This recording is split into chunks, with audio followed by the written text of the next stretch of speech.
কিন্তু বর্তমান সরকারে কিন্তু সেই রাজনৈতিক অভিজ্ঞতা, ভিত্তি বা সংগঠনটি নেই, যেটি আমাদের রয়েছে, এবং সেটি একটা বড় ফ্যাক্টর। দ্বিতীয়ত হচ্ছে যে তারা কোন পরিস্থিতিতে ওনারা দায়িত্ব গ্রহণ করেছেন, এটাও কিন্তু আমাদের মাথায় রাখতে হবে। এবং শুরুতেই কিন্তু ডক্টর ইউনূস সাহেব উনি বলেছেন যে সম্ভবত 70,000 বাজেট, হ্যাঁ 70,000 পুলিশে নিয়োগ দেওয়া হয়েছে সর্বশেষ, যেটা পুরোটাই দলীয় বিবেচনায় দেওয়া হয়েছে, এবং এটা তার পরিবর্তন করার ক্ষমতা, আইনি ক্ষমতা অথবা সময় কোনোটি তাদের হাতে নেই। তো এরকম একটি অবস্থায় যেখানে পুলিশ বাহিনীকে 16 বছর পুরোপুরি দলীয়করণ করা হয়েছে, সেখান থেকে আপনি আইন শৃঙ্খলা রক্ষা করবেন বা law and order situation control করবেন, আপনার তো ফোর্স লাগবে। সেই ফোর্সটাও কিন্তু তাদের মিসিং আছে। আমি তো এটা মনে করি যে আসলে আমরা যারা পলিটিক্যাল পার্টি আছি, আমরা সর্বোচ্চ সহযোগিতা করছি বলেই কিন্তু বর্তমান সরকার এত দূর পর্যন্ত আসতে পেরেছে। এটা হয়তো অন্যকে অন্যভাবে ইন্টারপ্রেট করতে পারে, বাট আমার কাছে মনে হয় যে ফিল্ড সিচুয়েশন তাই বলে। এবং আমাদেরও অবশ্যই হ্যাঁ এটাও সত্য যে আমরা যে সহযোগিতার যে জায়গাটি সেটা আরও বৃদ্ধি করতে পারি। সেখানে আমাদের হয়তো অনেক সময় আমাদের নিজস্ব কিছু এজেন্ডা বা দলীয় এজেন্ডা প্রাধান্য পেয়ে যায়, তখন আমরা কিছু ওয়ার্ড অফ এক্সচেঞ্জ হয়, কিছু কথাবার্তার মাধ্যমে হয়তো মাঝে মধ্যে কিছু দূরত্ব সৃষ্টি হলেও হতে পারে, আমি বলছি না হয়েছে। তো সেই জায়গাতে আমি মনে করি যে এইরকম কোনো ক্রাইসিস মোমেন্টে আমাদের ভুলে গেলে চলবে না যে আমরা কোথার থেকে আজকে কোথায় আসছি, আর কোন শক্তিটা আমাদের বিরুদ্ধে এখনো তৎপর রয়েছে, এবং তাদেরকে আরো দীর্ঘ সময় আমাদেরকে মোকাবেলা করে এটাকে সমাপ্ত করতে হবে, স্টেবল জায়গায় পৌঁছাতে হবে। ধন্যবাদ আপনাকে। ডক্টর শফিকুল ইসলাম মাসুদ, আমি আপনার কাছে দুটি প্রশ্ন রাখবো। একটি হচ্ছে যে ইশরাক যেমনটি বললেন যে এই সরকারের রাজনৈতিক অভিজ্ঞতার অভাবের কথা উল্লেখ করলেন, যে ডিল করার ক্ষেত্রে সে অভিজ্ঞতাটা থাকলে হয়তো আরও ভালোভাবে অন্তর্বর্তী সরকার বর্তমান পরিস্থিতিকে ডিল করতে পারতো। আপনিও তাই মনে করেন কিনা? আর যেটা বিভেদ নিয়ে কথা বলছি, বিভেদের সূত্রপাতটা আসলে কিভাবে হলো সেটাও আপনার কাছে শুনতে চাই। দেখেন, একটা জিনিস হচ্ছে যে এই সরকারের যে 6 মাস বা 7 মাস চলে যাচ্ছে, আমাদের কিন্তু সকলেরই বলা যায় একটা দাবি ছিল যে আওয়ামী লীগকে নিষিদ্ধ করা। সেখানে শুধু ছাত্রলীগকে নিষিদ্ধ করা হয়েছে, যে তাদের মূল অর্গানাইজেশন যখন ওপেন আছে, বা বলা যায় যে তাদের কিছু সংখ্যক লোক ছাড়া বাকিরা প্রায় বাংলাদেশেই লুকিয়ে আছে বিভিন্নভাবে। তো লুকিয়ে যখন থাকে তার তো নিজস্ব কোনো লাইবিলিটি থাকে না। যে বলে না, ব্রেক ফেল গাড়ি, তো সে যখন মনে করে যে আমি যে মরেই যাব, আমি আরও কিছু লোক কিনে মরি, সেটা আমি তো থাকছি না।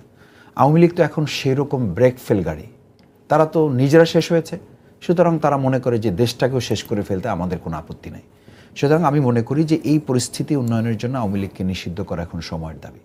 দ্বিতীয় হচ্ছে, সন্ত্রাসীদের গ্রেপ্তার করার ক্ষেত্রে বলা যায় যে যদি 15%ও ধরা হয় তাহলে এটা হয় নাই।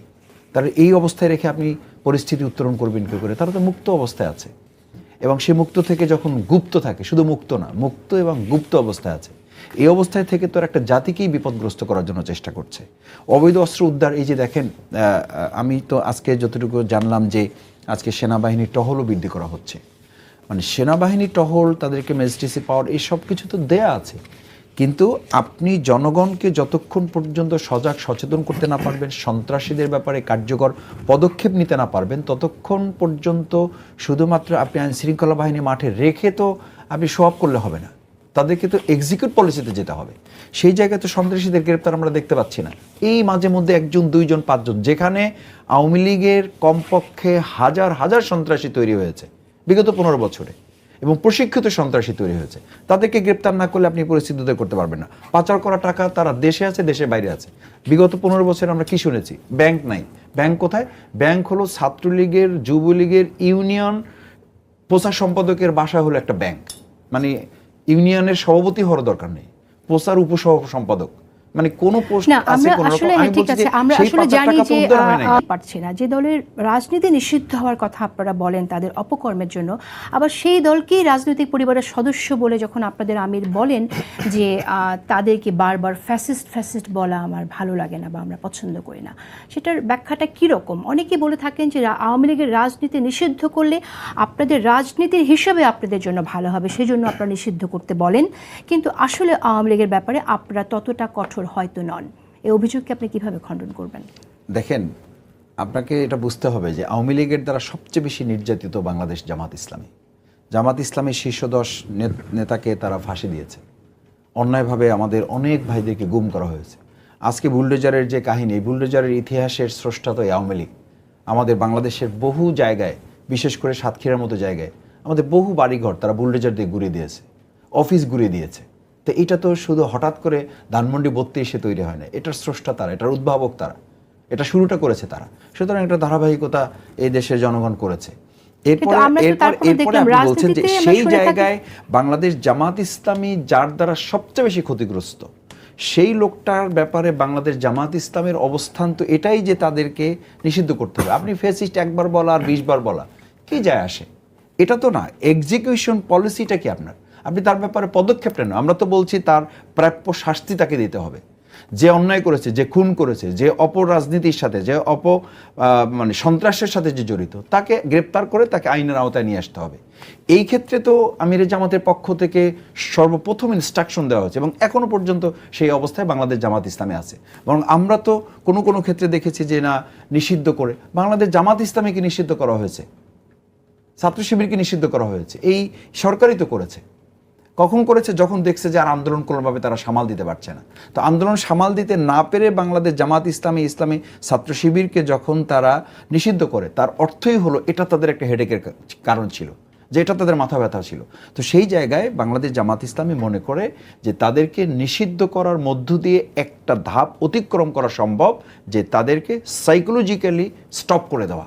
এই জায়গাটা আমরা কেন পাচ্ছি না? আমরা পাচ্ছি না তো আমরা এই জায়গায় তো রাজনৈতিক ঐক্যমত নিয়ে আসতে পারি নাই। আচ্ছা, আপনাদের বিভেদের কারণের ক্ষেত্রে আপনি একটা কারণ উল্লেখ করেছেন, আই গট ইউর পয়েন্ট। আরেকটি প্রশ্ন আপনার কাছে করতে চাইছি, সেটা হচ্ছে যে আপনারা একদিকে নিষিদ্ধের কথা বলছেন, আবার আরেকদিকে কিন্তু স্টেটমেন্টও দিচ্ছেন যে বিচারের আগে নির্বাচন না, এরকম কথাও আমরা শুনেছি যে আওয়ামী লীগের বিচার আগে তারপর তারা রাজনীতিতে আসবে এবং নির্বাচনে আসতে পারে। নির্বাচন আসবে, এই বিচারের কথার অর্থই হলো যে তাদেরকে বিচারের আওতায় নিয়ে এসে তাদের প্রত্যেকে মামলা, তাদের জেলখানায় থাকবে, তাদের বিচার নিশ্চিত হবে, এরপরে নির্বাচন হবে। এর অর্থ হলো তাদেরকে বিচারের আওতায় নিয়ে এসে তারপর নির্বাচন করার অর্থ হয় হোক আমার পাওয়ার চাই। তো এই পাওয়ার চাওয়া একটা মহিলা নির্বাচন যে নিজে চায় না, তাকে আপনি নির্বাচনে নিয়ে আসার কে? আমি তাকে নির্বাচনে নিয়ে আসার কে? সে নিজেই তো নির্বাচন চায় নাই, সে নিজেই তো 15 বছর নির্বাচন করে নাই, করতে দেয় না, জনগণকে ভোট দিতে দেয় না। আমি আরেকটু বুঝতে চাই, ক্লিয়ার যদি হতে চাই, যে আওয়ামী লীগের বিচারের পর তারা নির্বাচনে বা রাজনীতিতে আসতে পারবে। তো বিচার যদি এবং না এই শেষের লাইনটা তো আপনার তৈরি করা, আমার তৈরি করা না। এটা জামাত ইসলামী বা কোনো বিরোধী দল বলেছে, বিভিন্ন গণমাধ্যমে দেখেছি আগে বিচার তারপর নির্বাচন, এই কথাটা তো আপনারা বলেছেন, আগে বিচার তারপর নির্বাচন। এর অর্থ এই নয় যে তারা নির্বাচনে আসতে পারবে। এর অর্থ হলো তারা বিচার হলে তারা অন্তত 15 বছর তাদের নির্বাচন ধরে তাদের রাজনীতির মাঠে তারা নামার সুযোগ পাবে না। এই জন্য বলা হচ্ছে যে তাদের বিচার নিশ্চিত করে তারপর নির্বাচন দিতে হবে। এই জাতীয় নির্বাচনের কথা বলছেন যে তাদের বিচার করে তারপর আগামী জাতীয় নির্বাচন হবে। আচ্ছা, তাহলে এই জাতীয় নির্বাচনটা হতে যদি আপনার বিচার হতে যদি 5 বছর লাগে, তাহলে নির্বাচন 5 বছর লাগবে? 5 বছর লাগবে কেন?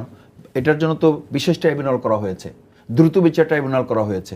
সেখানে তাদেরকে, আমাদের তো মামলা ছিল, আমার নিজের মামলা, মানে একদিনে 25 জন সাক্ষী নেওয়া হয়েছে, রাত 8টা পর্যন্ত সাক্ষী নেওয়া হয়েছে সাধারণ মামলায়। আচ্ছা, দিয়ে আমার 3.5 বছর একটা মামলা রায় দিল, আর একটা 2 বছর রায় দিয়ে আমাকে 5 বছর সাজা দিয়ে, যাতে ইলেকশনে আমরা ধারে কাছে যেতে না পারি।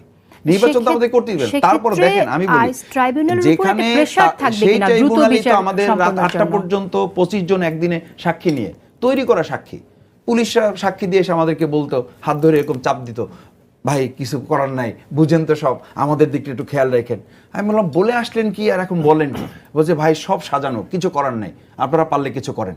তো সেই পরিস্থিতিতে যদি 25 জন সাক্ষী আমাদের এই বিচারাঙ্গন নিতে পারে, তাহলে আজকে আমাদের বিশেষ ট্রাইব্যুনাল এই জাতির প্রয়োজনে এই প্রকৃত সন্ত্রাসীদের বিচার সাব্যস্ত করতে 5 বছর লাগবে কেন? 5 months is enough।